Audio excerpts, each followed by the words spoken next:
그러면은 상품 기획 면에서는 뭐가 달라요? 상품도 그냥 계획 기반과 가설 기반이 다른 것 같아요. 대기업이나 기존 기업들은 보통 한 6개월에서 1년 걸리거든요. 제품 초도 기획하고 막 초도 샘플 만든 다음에 뭐 FGI라고 있어요. 포커스 그룹 인터뷰라고 이렇게 뭐 한 100명 모아가지고 이것만 해주는 대행사들이 있거든요. 그래서 특정 타겟군의 소비자들 모아서 샘플 주고 테스트해보고 취합하고 뭐 임상도 하고 뭐 마케팅 계획 짜고 판매 계획 짜고 이렇게 하다 보니까 그러니까 1년에 한 번 할 수 있는 거죠. 한 세월 걸리네. 네. 근데 아까 그 OEM으로 적게 생산해서 빠르게 팔아보고 개선하고 이렇게 한다고 했잖아요. 그러니까 미디어 커머스 같은 경우에는 이거를 1년에 몇 번 해볼 수 있는 거죠. 거기에서 쌓이는 이제 데이터 이런 것들이 발전에 이제 영양분이 된다 이렇게 보실 수 있을 것 같아요. 쌓이는 데이터 양이 일단 다를 것 같아요. 어마어마하죠. 내 생각에는 사실 마케팅에 자신이 있어서 기획도 빨리 할 수 있는 거라고 생각해요.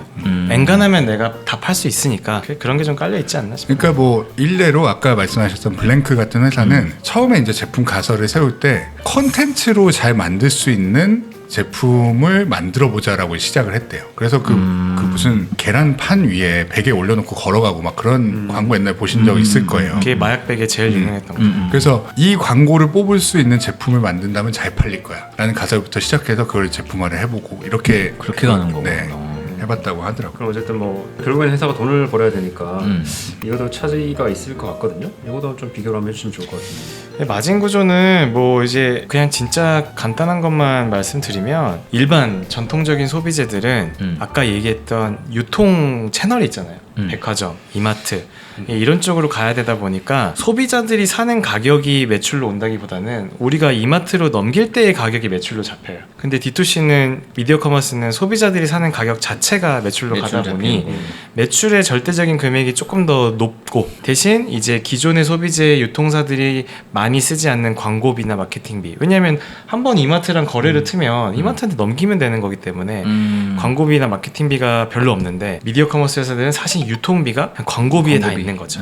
내가 너 대신 유통을 한다 약간 이런 개념이어서 그냥 그 정도의 좀 차이가 있다 이렇게 좀 보는 게 일단 제일 중요할 것 같아요. 방금 말씀하신 것처럼 그 미디어 커머스 회사들을 보면 광고 선전비 비중이 되게 높거든요. 그럴 것 근데 그게 그 유통 채널에 주는 돈 대신 페이스북에 메타에 돈 준다고 생각하시면 될 것 같아요. 그래서 몇 개의 회사 자료를 뽑아봤는데 대표적인 걸로 이제 한섬과 브랜드 X 뭐 매출 규모는 차이가 있지만 극명한 대조가 되는 지표가 있어서 뽑아봤는데 광고 선전비가 한섬은 3%를 쓰는데 브랜드 X 잭스맥스는 18.7%를 씁니다. 같은 의류 섹터임에도 맞아요. 불구하고. 같은 섹터임에도 불구하고 대신에 한섬은 이제 아래 보면은 지급 수수료가 32%죠. 유통사에 주는. 맞아요. 그러니까 유통사 매출 구조가 아까 말씀하신 대로 순매출로 잡히는 경우도 있고 총 매출 뭐 소비자 가격으로 하고 유통사 마진을 이 지급 수수료로 잡히는 경우도 있거든요. 근데 이건 아마 후자 같은 경우로 볼 수 있을 것 같아요. 그래서 뭐 사실상 광고 선전비가 이제 막 널리 알리는 목적으로 이제 기존 기업에서 쓰인다면은 브랜드 X 같은 회사들은 유통체나 소비자들을 데려오는데 쓴다고 보시면 될 것 같아요.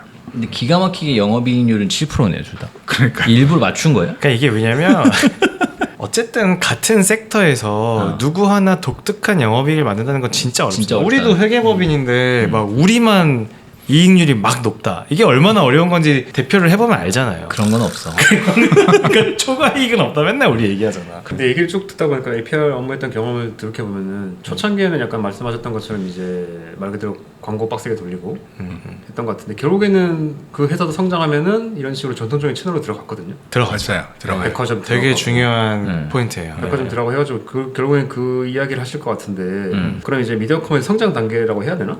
그런 쪽에서 한번 이야기하면 좋을 것 같습니다. 네, 그래서 이제 말씀만 들어보면은 뭐 사실은 광고를 좀 만질 수 있고 자신 있으면 누구나 할 수 있고 완벽한 비즈니스 모델로 보이는데 그러니까 저도 간단히 얘기를 한 게 있는데 결국엔 제품이 좋아야 되지 않냐. 그렇죠. 그냥 개인적인 의견을 말씀해 드렸는데 시장에서는 좀 어떻게 챌린지가 있는 건지. 너무 많지 챌린지. 챌린지 너무 많죠. 그러니까 제가 세대 구분을 좋아해갖고 1세대, 2세대를 나눠봤는데 한 2017년부터 20년 정도가 이제 1세대였던 것 같아요. 그래서 뭐 주요 회사들은 아까 말씀하신 뭐 블랭크, APR, 뭐 안다르, 잭시맥스 이런 회사들이 있고 그다음에 또 수많은 회사들이 이때 많이 생겼다가 뭐 떴다 지기도 하고 그랬고요. 일단 그 이 방법론이 퍼지면서 엄청나게 성장을 많이 했어요. 매출적인 면으로는 엄청 많이 성장을 했고 다만 이제 이 산업군이 소비재잖아요. 소비재의 본질은 결국에 좋은 제품을 좋은 가격에 파는 거다 보니까 어떻게 보면은 광고는 잘했지만은 제품적인 면에서 별로다. 아까 얘기한 그 린 스타트업이 뭐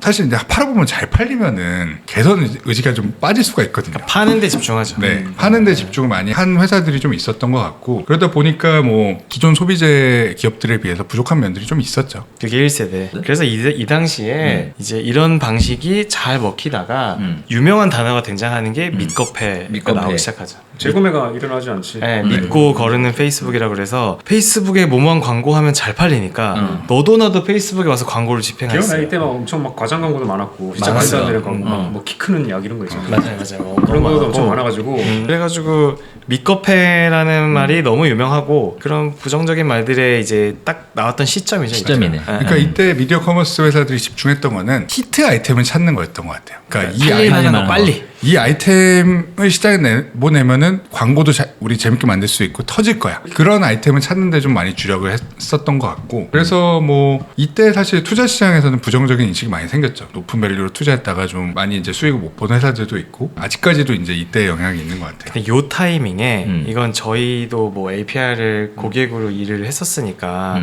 그때 당시에 APR과 블랭크 코퍼레이션이 되게 비교를 많이 당했어요. 젊은 대표고 뭐 아마 둘 다 젊은 대표지 둘 다 뭐 창업한 지 몇 년 안 돼서 막 몇백억 천억까지 매출 찍었지 투자도 많이 받았지 또 뭐 구주 팔아서 부자 된 사람 막 기사화되고 막 이슈가 됐었는데 그때 제가 딱 기억나는 거 하나는 APR의 경영진들은 이 미디어 커머스에서 시작했지만 우리는 브랜드로 넘어가야 된다. 그러니까 결국 사업의 본질은 좋은 제품을 잘 파는 거기 때문에 미디어 커머스를 막 빨리 파는 대표들이 과연 상품의 중요성을 모르느냐 다 알아요. 결국 우리 좋은 상품을 만들지 못하면 이거 다시 떨어질 거다 라고 해서 브랜드에 조금 더 우린 집중하겠다 라고 했을 때 그때 투자자들의 반응이 야 니네 미디어 커머스 빨리빨리 움직이는 걸로 우린 투자했는데 왜 갑자기 왜 또 전통 소비재야 옛날 전통의 이야기를 왜 해? 라고 해서 투자자들이 좀 욕을 하기 시작했어요. APR에 투자한 사람들이 내가 너를 미디어 커머스로 보고 투자했는데 왜 너네는 갑자기 브랜드 커머스로 넘어가려고 그러니 근데 이제 딱 교과서적인 이야기를 한 거죠. 우린 소비재고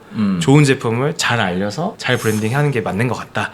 그러면서 백화점도 진출하고 새로운 브랜드도 낸 건데 해외 진출도 하고 그랬죠. 해외 진출도 하고 이런 건데 블랭크는 그때 기존의 미디어 커머스 방식을 좀 고수했죠. 고수했구나. 근데 이제 두 회사의 결과가 이제 5년 후 뭐 이렇게 좀 많이 극명하게 갈려서 그래서 지금 미디어 커머스 결론은 1세대 때 이렇게 흥망성쇠를 보여줬던 회사들의 실제 가장 성공한 APR은 이제 브랜드 커머스로 잘 넘어간 거예요. 그래서 그게 미디어 커머스가 다음 단계로 넘어가는 거에 키가 된 거죠, 사실은. 그 브랜드가 다시 한 번 더 한 단계로 가게 되면은 나오는 단어가 있을 것 같아. 그냥 갑자기 머릿속에 스치는. 뭔데? 나 대답해도 돼? 대기업. 아니 스테디셀러를 만들면 돼. 그쵸. 왜냐면 내가 얼마 전에 에스티로드에서 갈색병을 샀는데 에스티로드에서 갈색병만 만들면 된다며. 거의 뭐 에스티로도 이꼴 갈색병을 다 인지하고 갈색병이니까 있습니다. 이제 그러니까 듣다 보니까 정말 스테디셀러를 하나 잘 만들어 놓는 게 정 반대편에 있는 것 같고 맞아요. 그게 아닌 다른 반대편에는 지금 같은 미디어 커머스가 있다라는 느낌을 좀 받았어요. 그러니까 뭐 결국에는 제가 뭐 대기업이라고 얘기했던 것도 사실은 헤리티지가 쌓여야 되고 브랜드가 되고 그래야지 결국엔 대기업이 되는 거죠. 룰루레몬 가서 계속 재구매하고 더 아무런 무늬 없는 티를 저거 주구장창 만들어내면 이제 그게 브랜드고 그게 헤리티지고 뭐 에르메스 난 사보지도 않았지만 뭐 버킨백 그것만 이제 주구장창 만들어내는 거고. 그리고 형이 말한 뭐 히트 제품 스테디셀러 그 지금 우리가 말하는 키워드들이 다 브랜드예요. 결국은 미디어 커머스에서 시작했지만 우리는 미디어 커머스라는 뭐라 그래야지? 기원? 방법론으로 창업한 회사지만 근본적으로 우리는 브랜드를 향해 나가야 된다라고 생각한 미디어 커머스 회사 대표들이 많아진 거죠. 많아진 거군요. 그러면서 그들도 우리 미디어 커머스를 계속 고수하는 게 아니라 뭐 히트 제품 몇 가지 중을 어떻게 하면 스테디로 만들까? 어떻게 하면 브랜드로 만들까를 전환하는 게 이제 성장 단계의 하나의 숙제가 된 거죠. 그리고 그걸 성공시킨 기업들이 나타나기 시작한 거고. 그래야지 이제 지속 가능성 그쵸. 기업으로서의. 그러니까 미디어 커머스라는 방법론을 스테디셀러를 찾아내고 만들어내는 하나의 방법으로 앞단계 앞단계 있는 거구나. 네. 왜냐면 이게 미디어 커머스 대표들이 맨날 얘기하는 게 다 알아. 브랜드가 중요하다. 룰루레몬을 만드는 게 중요하다 아는데 사실 처음부터 룰루레몬이라는 브랜드에 집착하잖아요. 안 팔려요. 안 팔린다. 안 팔려. 그냥 나는 처음부터 브랜드 고급을 만들 거야라고 해서 되게 고급지게 만들고 막 해봤자 안 팔려요. 비즈니스 시장은 그렇게 녹록치 않기 때문에 돈도 없고. 내가 되게 예쁘게 뭐 화장품을 만들어서 올리브영에 가져간들을 안 팔려. 그래서 처음에는 팔릴 수 있는 능력을 기르는 게 젊은 대표들, 그러니까 자본이 많지 않은 대표들은 선택할 수 있는 그냥 옵션인 거지. 되게 옵션이고. 효율적이고 효과적인 옵션인 거지. 그럼 뭐 이제 약간 세대를 구분해 준다고 하셨는데 사실 다 이야기 나온 것 같거든요. 이 세대에 대해서 얘기를 한번 해봐야 될 것 같은데 지금 뭐 얘기 나왔던 거 정리하면 될 것 같은데요. 네. 그러니까 이 세대로 가는 기업들은 전통 기업들이랑 많이 비슷해져요. 비슷해지죠. 외부 유통 채널도 쓰고 그렇죠. 광고 매체도 뭐 전통 매체도 쓰고 네. 근데 이거를 적당히 잘 혼합해서 밸런스 있게 되게 잘하는 플레이어들이 이제 이 세대의 기업들인 것 같아요. 네, 그래서 조금 정리하면 미디어 커머스 1세대는 되게 배고프고 헝그리하게 린하게 움직여야 돼. 이렇게도 마케팅 해보고 이 제품도 저 제품도 이러면서 테스트베드 삼으면서 그걸 잘하고 잘 버티는 회사들 중에 하나의 섹터에서 두각을 나타내는 제품이 생겨요. 어떤 회사는 화장품에서 나오고 어떤 회사는 건강기능식품에서 나오고 그러면 이쪽을 내가 흔히 뭐 히어로 제품이라고 그러나 히트 상품으로 만들려면 이제 그 다음은 유통을 진출을 하는 거죠. 우리가 단순히 미디어 커머스 뿐만이 아니라 우리 제품을 꼭 D2C가 아닌 올리브영에도 들어가고 쿠팡에도 들어가고 근데 또 이쪽은 또 이쪽만의 전쟁이거든. 1탄을 깨고 2탄까지 들어가면 이제 기업이 규모가 커지고 3탄을 가는 게 올리브영에 들어가서도 인지도가 쌓이고 스테디셀러가 돼야 되는 거지. 사람들이 이름 들으면 바로 아는 그런 브랜딩이 돼야 되는 거니까 요 단계별로 가는 게 나름의 미디어 커머스 회사들의 공식이 된 것 같아요. 성장 루트가 루트가 된 것 같아요. 그래서 미디어 커머스는 약간 린 스타트업의 DNA를 가진 그냥 소비자 기업이라고 보면 될 것 같아요. 얘네들은 올리브영에 들어가서도 이걸 해요. 막 테스트 해보고 뭐 상품 페이지 바꿔보고 그 썸네일 이미지 바꿔보고 이 테스트 계속하면서 개선을 하거든요. 제품 구성 바꿔보고 하면서 뭐 3개를 하나로 세트로 팔아봤다가 5개 해봤다가 그렇게 끊임없는 가설과 검증과 개선을 하는 DNA라고 보는 거죠. 이제 광고 기반의 회사라고 우리가 이제 흔히들 인식을 하고 있는데 이제 진정한 강점은 여기에서 온. 그러니까 APR도 왜냐면 처음에 비누부터 저희가 일할 때 아마 APR 제품 엄청 많았을 거예요. 팔다가 화장품 쪽에서 두각을 나타내기 시작하면서 메디큐브라는 걸로 브랜딩, 널디라는 브랜드로 우리가 브랜드가 되어보자 해서 백화점이나 해외를 진출했고 근데 거기서 이제 의료기기가 터지기 시작하면서 피부 미용기기 부스터 AGR 부스터 프로. 부스터 프로 AGR이 터지기 시작하면서 이제 APR은 그걸 노리고 있겠죠. 이 메디큐브 AGR 부스터 프로가 소비자들한테 계속 구매하고 브랜딩이 되는 게 이제 지금 원하는 거고 근데 또 주식시장에 있는 사람들은 거기에 또 기대감을 가지니까 이게 회사가 상장 이후에도 지금 뭐 잠시 주춤했지만 지금은 또 꽤 많이 올랐거든요. 올랐어 또. 꽤 많이 올랐어요. 지금 3조가 넘어요 지금. 그러면 어쨌든 저희가 매출 규모 이런 걸로 좀 구분하면 재밌을 것 같거든요. 요거는 좀 MP에서 자체적으로 분류한 기준이 있는 것 같은데 요거 한번 설명해 주시면 좋을 것 같습니다. 네, 이거는 사실 약간 저희 뇌피셜이고 저희가 이제 미디어 커머스 회사분들이 많이 찾아오세요. 미디어 커머스 딜을 그래도 몇 개 했다 보니까 되게 어려운 섹터지만 그래서 이제 저희도 보면서 저희끼리 이제 좀 그냥 얘기하면서 정리한 건데 초창기는 한 매출 200억 정도 규모까지가 초기라고 보면 될 것 같아요. 뭐 약간의 뭐 다 편차가 있겠지만 그래서 이 회사들은 아까 우리가 얘기한 린 스타트업 방법론을 통해서 나만의 정답 어떤 제품을 할 건지 마케팅 어떻게 할 건지 이거 이제 찾아가는 단계라고 보시면 돼요. 그래서 제일 중요한 특징은 여기는 대표의 개인기가 가장 중요한 단계예요. 아까 말씀하신 것처럼 대표가 허슬하는 만큼 매출과 이제 이익이 성장해요. 200억까지는 뭐 딴 거 없어? 그냥 대표 그냥 밤새면 200억. 계속 밤새. 저희가 이제 본 바로는 그런 것 같아요. 그러니까 초기에 대표가 허슬하지 않는데 성장하지 않는 회사는 뭐 없는 것 같은데? 이 업은 이 특히 영역은 특히 영역은? 그래요. 이 영역은 대표가 절반이죠. 그래서 초기 미디어 커머스 대표님들도 보면은 밤에도 맨날 광고 효율 체크하고 있고 뭐 자기 전에 들어가서 한 번 더 보시고 진짜 고생 많이 하세요. 그렇게 진짜 허슬하면서 키운 거예요 회사를. 그리고 나는 반대로 내가 이제 미디어 커머스 대표님들을 봤을 때 느끼는 건 원래도 대표들 사장들은 급하잖아. 특히 빨리빨리 움직이는 게 핵심이거든. 빨리빨리 움직이는 게 핵심이라서 그럴 수밖에 없죠. 다음 제품 나올 때도 빨리 이제 그 다음 거 생산해봐야 되니까 담당자가 6개월 걸려 그러면 바로 이렇게 보통씩 막 이렇게 3개월 줄여 막 이렇게 하고 이 사이클을 돌리는 게 이제 핵심이다 보니까 공부 대표가 잘할 수 있을 것 같은데. 수환이가 미디어 커머스 했으면 좋겠다. 엑시스 내가 시켜줄게.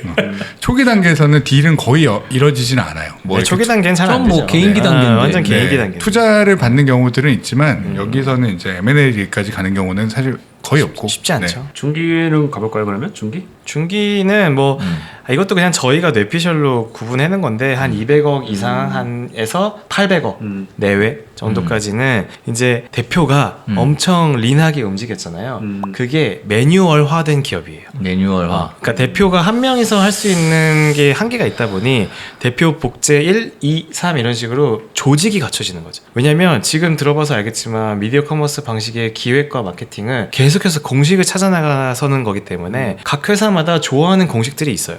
그거를 조직별로 교육을 하고 나름 시스테마이즈 하면 A팀, B팀, C팀에서 대표의 역할을 할 수 있는 범위가 나오는 거죠. 그래서 미디어 커머스 초창기 때 이거 들으면 무슨 생각나? A팀에서 일하던 사람이 퇴사해서 자기 회사 차리는 경우도 많은 거예요. 내가 다 배운 그러겠다. 거죠. 내가 다 배운 거잖아. 근데 이제 그것도 결국은 그냥 회사가 가져가야 되는 고유 리스크고 뭐 지금 다 알아 퇴사야 대표들도. 뭐 뭐 어쩔 퇴사할 수 수 없지. 있어. 그래서 대표들이 이런 식으로 조직화하고 개인기에서 조직력으로 넘어가는 게 중기인 것 중기. 같아요. 그 다음 800억 이상 뭐 사실은 800억이라고 꼭 하나 이상하지만 거의 1000억 근처. 거의 1000억 내외로 들어가면 이제 고도화되는 단계. 이게 멋진 말이 나오네. 한번 설명해 주시죠. 그리고 이 단계로 가면 이제 뭐 마케팅이나 SCM, HR 같은 기업의 여러 가지 펑션들을 요 언저리에서 이제 좀 갖추게 되는 것 같고요. 그래서 우리는 이제 이 회사들을 보통 벽을 뚫은 자들이라고 와 저긴 벽을 뚫었다 이렇게 우리끼리 얘기하고 벽을 뚫은 자들은 MNP 내부 용어야? 아니 이 사람은 내부야.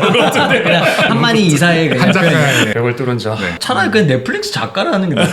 그래서 제가 그래서 단어를 잘하네. 딜 태핑할 때도 이렇게 페이나 찾아가서 이 회사는 벽을 뚫은 회사입니다. 이렇게 꽂히는데? 얘기하죠. 네. 그래서 제가 만든 말이고 이거의 요건들이 이제 뭐 매출이나 이런 것도 있지만 이 단계 브랜드로 회사들은 인식된다. 네, 브랜드로 인식돼야 돼요. 이제 인지도가 많이 높아진 거죠. 아까 얘기한 APR의 뭐 메디큐브, 안다를 다 아시고, 잭시믹스 다 아시고, 뭐 파란통 이런 것도 다 아는 것처럼 그래서 웬만한 사람들이 이제 다 아는 브랜드로서의 진입을 하는 단계고 이 회사들은 이제 미디어 커머스 회사랑 전통 소비자 기업이랑 되게 섞여 있어요. 미디어 커머스의 DNA를 유지하겠지만 이제 뭐 유통 채널도 그렇고 마진도 그렇고 매출도 이제 뭐 총매출, 순매출 섞이겠죠. 이제 광고 전통 선전비도. 팀에 있는 네. 조직 구조 다 생기지. 뭐 인사팀, 유통팀, 뭐 재고, SCM 팀 뭐 다 생기죠 이제. 회계팀 제일 마지막에 생겨. 회계팀도 생기지 어쨌든. 회계팀 제일 생기죠. 마지막에 생겨. 회계팀. 이거를 보면서 드는 생각은 브랜딩으로 인식되는 단계에서 이제 본인이 소비자 안에서 어디를 갈지를 정하겠구나. 예를 들자면 메디큐브라고 하면 나 화장품으로 가야 그게 결국은 내 꿈이 화장품이었다 보다는 내가 어쩌다 보니 여기 이렇게 잘 됐고. 만약에 빨간 통, 파란 통은 그 이제 건기식? 건강기능 쪽으로 건기식으로 이제 가죠. 가신 거고. 네. 안다르 잭시미스는 이런 옷, 의류로 가신 거고. 이걸 보면서 저희 회사 생각을 좀 해봤는데 마일스톤? 마일스톤은 많이 어떻게 돼? 인사이트를 얻었습니다.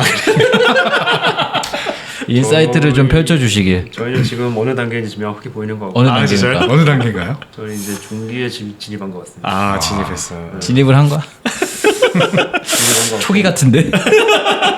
벽을 뚫을 수 있을지는 좀 더 해봐야 될 것 같습니다. 초기 같은데. 자 이제 마지막으로 결국엔 이제 딜 얘기를 해봐야 될 것 같은데 이런 이제 미디어 커머스 회사들이 이제 시장에서 어떤 성과를 보여주고 있는지 간단히 설명해 주시면 좋을 것 같습니다. 네. 네, 여기 제가 표를 하나 뽑아왔고 주목해서 보실 만한 회사는 뭐 당연히 APR 23년에 5,200억, 영업이익 1,000억 했고요. 그다음에 안다르 잭시믹스는 되게 비슷해요. 2,000억, 2,300억. 되게 비슷하네. 네. 이고 영업이익도 이제 180억 정도 하고 있고 참고로 이제 안다르랑 요 밑에 있는 데일리 앤코 여기는 에코 마케팅에서 인수를 해가지고 그렇죠. 많이 키웠고요. 어댑트가 아까 얘기한 그 빨간 통, 파란 통. 그렇죠. 어댑트가 우리 그 삼성동 릉나도 건물에 있는 거 아니니? 가까워요 여기서. 맞지? 예. 그 간판을 본 거 같아. 아, 그래? 얘도 2023년도에 1,900억에 한 300억 정도. 300억? 잘해요. 네. 그다음에 이제 블랙홀릭이라는 회사가 뭐 매출 지표로는 엄청 규모가 크고요. 2,900억, 2,300억 정도고 이제 여기는 좀 다양한 품목들을 하더라고요. 차량용 용품이라든지 텍스타일이라든지 이렇게 뭐 리빙, 세제 이런 것들 다양한 섹터에서 하면서 덩치를 좀 키우고 있는 회사인 것 같고, 그다음에 뭐 2359 아이리스 브라이트는 건기식을 하는 또 회사로 알고 있습니다.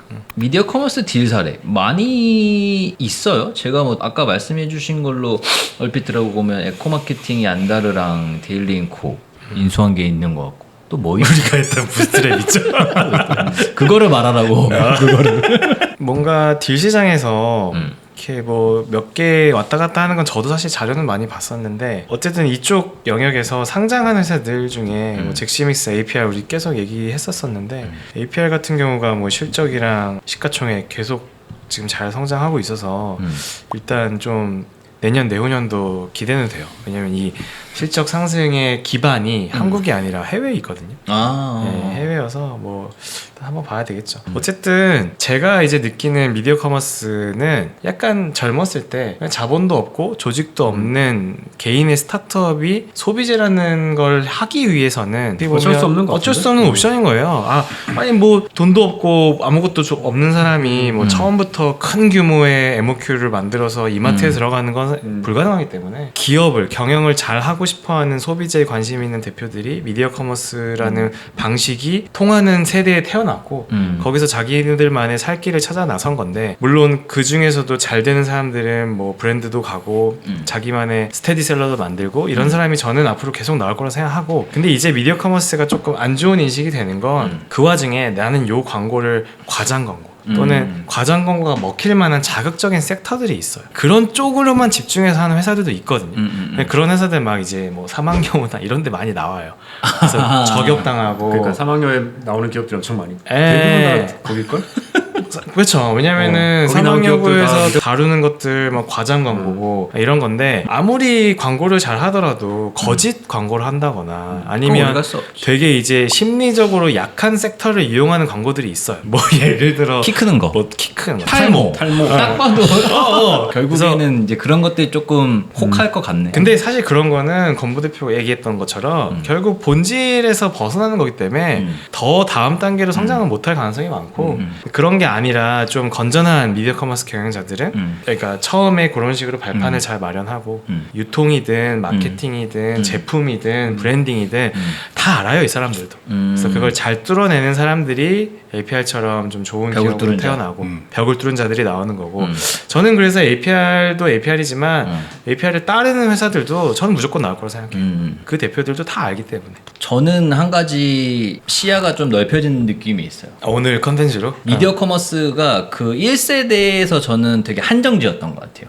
그러니까 이제 미디어 커머스가 좀 더 성장을 하면은 브랜드로 넘어간다. 이거를 저는 사실 이거 연결짓지 못했거든요. 그래서 제가 맨 처음에 초반에 미디어 커머스 하면은 생각나는 회사 첫 번째가 블랭크라 그랬잖아요. 저는 딱 거기가 뭔가 프레임이 딱 닫혀져 있었는데, 얘기하다 보니까 아, 이게 스타트고 이게 그냥 물건을 파는 방식에서 맞아요, 결국에는 하나의 섹터를 정해서 브랜드로 나아간다. 결국은 그냥 사업을 잘하는 회사로 어떻게든 뭔가 다음 단계로 가는 거예요. 네. 그래서 뭐 저도 뭐 마지막으로 코멘트 한번 해보자면, 어쨌든 뭐 말씀드렸던 것처럼 예전에 미디어 커머스 회사를 많이 업무를 했고 지금도 하고 있고, 그 옛날 생각도 많이 나고, 그리고 어쨌든 저희 회사에 대해서 한 번 더 생각해 볼 수 있는 우리 회사에 대한 위치를 좀 하겠어. 좀 많이 그래도 배운 게 좀 재밌지 않나? 네, 재밌고. 아, 난 근데 진짜 많이 똑똑해지는 것 같아.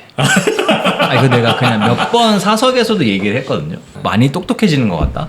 뭐 이제 모르던 영역을 계속 배워가면서. 그러니까 아까도 그냥 뭐 블랭크에서 머물러 있었다면 이제 더 시야가 이제 확장이 됐지. 준비를 한만 이사님이 거의 다 하셨으니까 굉장히 고생 많이 하셨을 것 같고, 뭐 의지가 보입니다. 마지막으로 또 하실 말씀 있으면 카메라 보고 또 하셔야 되나? 이제는 자연스럽게. 메일 주소는 고정 댓글로 해줄게. 일단 빵꾸가 있으시면 언제든지 불러주시고. 미디어 커머스는 말씀하신 것처럼 이제 긍정론자, 그 부정적인 이제 생각을 가지시는 분들도 있는데, 어쨌거나 저희가 생각하는 거는 이제 계속 성공적인 루트를 밟아가는 회사들이 갖고 있는 DNA인 것 같고, 이들은 결국에 이제 브랜드와 기업으로 성장을 합니다. 그러니까 이제 투자 시장에서도 긍정적인 시선으로 다시 한번 바라봐 주시고, 이제 혹시 이쪽 섹터에 투자와 인수가 관심이 있으시다면 혹시라도 여기 또 제 메일 한번 띄워주시고, 수많은 그 미디어 커머스 대표님들 보고 계시니까. 네네네. 회사를 잘 성장하시다가 이제 매각을 고민하시는 분도 편하게 찾아주시면 제가 성심성의껏 매일 많이 상담을 오겠다.